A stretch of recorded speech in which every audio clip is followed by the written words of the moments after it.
This week's Parsha is Parshas Matos. Now, Matos Masai are almost always read together as a double Parsha. It's about every 5 to 7 years in Eretz Israel they're separated, and once every 25 years, Chutz La'aretz, outside of Israel, that they're separated. This year they're separated in Eretz Israel. And it says in the Parsha, V'yiktsof Moshe, that when the soldiers come back from the war with Midian, that Moshe Rabbeinu gets angry with them. Is anger a good thing? Can anger be a good thing? Everything in its right measure. When the first wife of the Chozeh of Lublin, the seer of Yaakov Yitzhak, passed away, he summoned the Yid HaKodesh of Beshischa, Yaakov Yitzhak, one of his chassidim, to come. He also had become a Rebbe in his lifetime, which was very rare. And the Chozeh the seer told the Yid HaKodesh that he was responsible for his wife's death because he had caused his wife to speak against him, essentially speak Lashon Hara against him, to her husband, to the Chozeh, to me, the Chozeh is saying. And the Yid HaKodesh is chas v'shalom. I would never have done such a thing. How could I do such a thing? And the Chozeh says, what did you do when the Hasidim started to follow you instead of following me? And it was causing my wife tsar, that not all the number of Hasidim were coming. My wife was getting pained by the fact that not all the Hasidim were coming to see me anymore. And the Yid HaKodesh said, I said Tehillim, I said Psalms. And the Chozeh protests, what's that to you? What does that mean? And he says, the Yid HaKodesh responds, what could I have done? The Chozeh says, at least you could have gotten angry. Rebbe, the Yid HaKodesh says, look into my heart and see whether I am able to be angry.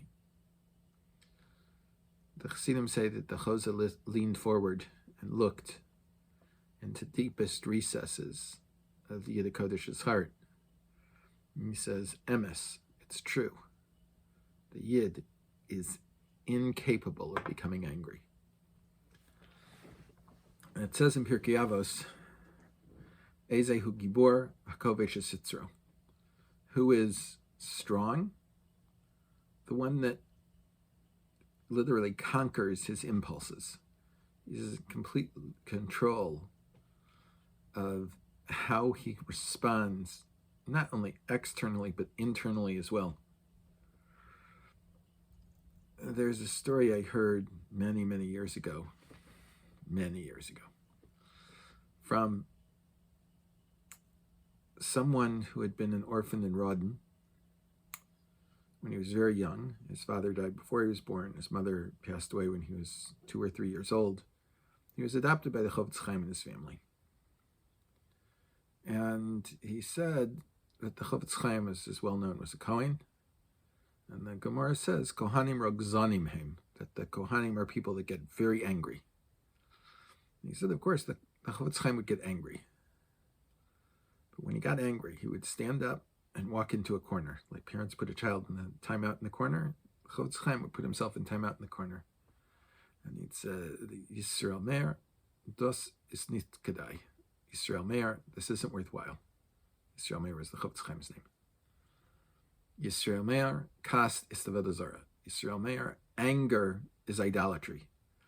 And he would repeat these 2 sentences until he calmed down, and then he would come back to the table or to to talk to whomever he was dealing with at the time, without ever raising his voice at anyone, without ever saying a cross word to anyone. That's a different level. The Hasidim, many Hasidim say, I find this difficult to repeat, but that according to the Baal HaTanya, the Chofetz Chaim was a Beinoni. A tzaddik is someone that has no inclination to do something that's not perfect. A Benoni is someone that always acts perfectly, but still has the inclination to do things that aren't perfect. So according to the Baal Tanya, the author of the Tanya, the first Rebbe of Chabad, that a Benoni, in many ways, is at a higher level than the tzaddik. A tzaddik, a perfectly righteous person, never has to struggle with his Yetzer Hara. A Benoni has to struggle with it, but every time he struggles, he wins the battle. The Michtav Eliyahu, Eliyahu Dessler, wrote in one of his Svarim that if you would ask where the Second World War was fought, the answer is in Europe. But on any given day, there's a front line. What's behind the line was that which has been conquered, and what's in front of it is the area that we still have to conquer. He says, so too it is with our Shmiras Mitzvahs, with our keeping mitzvahs, with our character attributes. There are things that we don't even have an inclination to do. Like, Baruch Hashem, I think most of us don't wake up in the morning and think, I'm going to kill someone today. It's just not within our makeup. And there are other things, like speaking Lashon Hara, speaking gossip about people, that is beyond our capabilities to even think about refraining from. However, there are other things that we struggle with. And our goal is to see every day, every week, every Shabbos, how we advance that front line. How it was a struggle yesterday isn't a struggle today. And things that we couldn't even struggle to resist yesterday, today we have begun to struggle with them. Everyone should think in this way and be inspired by the example of the Yid HaKodesh, who wasn't even capable of feeling anger, and hopefully we can slowly get close to such a position, such a madriga. Everyone should have a wonderful Shabbos.